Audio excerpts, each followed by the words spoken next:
তোমরা আমাকে রক্ত দাও, আমি তোমাদের স্বাধীনতা দেব। সুভাষচন্দ্র বসুর এই উক্তি থেকেই ঠাহর করা যায় কতটুকু তেজস্বী নেতা ছিলেন তিনি। সুভাষচন্দ্র বসু ভারতের স্বাধীনতা সংগ্রামের এক কিংবদন্তি নেতা। তিনি এক বাক্যে নেতাজি নামে সমধিক পরিচিত। আজ তার শুভ জন্মদিন। তিনি 1897 সালের 23শে জানুয়ারি বর্তমান ওড়িশা রাজ্যের কটক শহরে জন্মগ্রহণ করেন।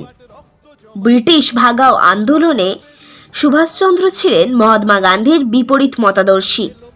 তিনি মনে করতেন গান্ধীজির অহিংসার নীতি ভারতের স্বাধীনতা আনার ক্ষেত্রে যথেষ্ট নয়। এই কারণে তিনি সশস্ত্র বিদ্রোহের পক্ষপাতী ছিলেন। আজ এই কিংবদন্তি নেতার শুভ জন্মদিনে আমার নিবেদন কবি শুভ দাশগুপ্তের লেখা কবিতা আমি সুভাষ। তোমার পাথরে দিয়েছি মালা, এত মালা এত ফুল, তুমি ঢাকা পড়ে গেছো। তুমি পাথর না হলে রাগ করতে। 56 বছর আগের এক মধ্যরাতে এলগিন রোডের 3 তলার ঘরে আলো জ্বলছিল। চাদর গায়ের এক ছায়ামূর্তি পায়চারি করছিল অবিরাম। বাইরের রাস্তায় ইংরেজ পুলিশের চর সতর্ক, সজাগ চোখে দেখছিল। তার সব সতর্কতাকে বুদ্ধ বানিয়ে তুমি তখন অন্ধকার চিরে ছুটে চলেছ আলোর পথে।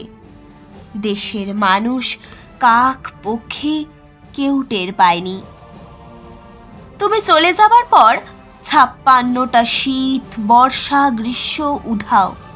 তুমিও সেই থেকে প্রত্যেক জানুয়ারিতে পৃথিবীর এপাড়া ওপাড়া সব মাটিতে তোমার অনশ্বর পায়ের ছাপ, সব রাইফেলে তোমার বুকের বারুদ, সব কুচকাওয়াজে তোমার স্বপ্নের ছন্দ।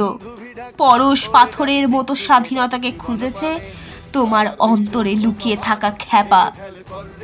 তোমার গন্তব্য ছিল স্বাধীনতা, তোমার পথ ছিল স্বাধীনতা, তোমার স্বপ্ন ছিল স্বাধীনতা, তোমার প্রেম ছিল স্বাধীনতা।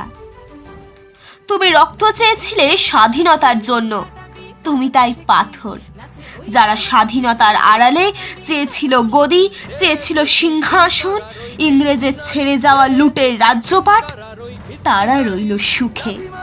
ভারতবর্ষের টাকায় তাদের মুখ, তোমার নয়। ভারতবর্ষের অফিসে আদালতে তাদের ছবি, তোমার নয়। ভারতবর্ষের সংবিধানে তাদের শৈশাবুদ, তোমার নয়।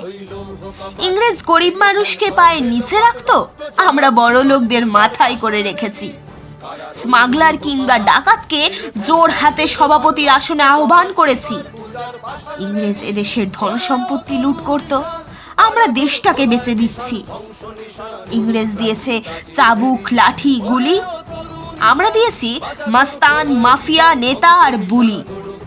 ইংরেজ দিয়েছে কালাপানি, সেলুলার জেল, আমরা দিয়েছি টিভিতে সুপারহিট মোকাবিলা আর আইনসভায় আরাম গয়রামের খেল।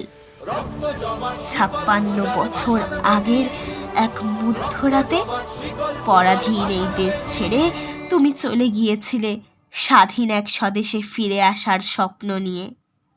তুমি ফিরে আসনি, স্বাধীনতা এসেছে।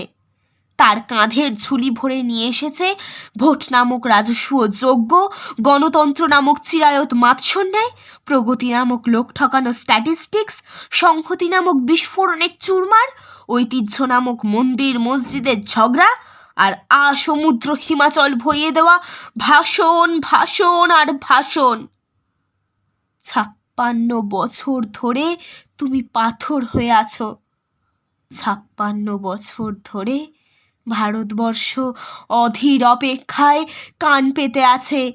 ইথার তরঙ্গে কবে হঠাৎ শোনা যাবে স্বাধীনতার নিজস্ব কণ্ঠস্বর। আমি সুভাষ বলছি, আমি সুভাষ বলছি, আমি সুভাষ বলছি।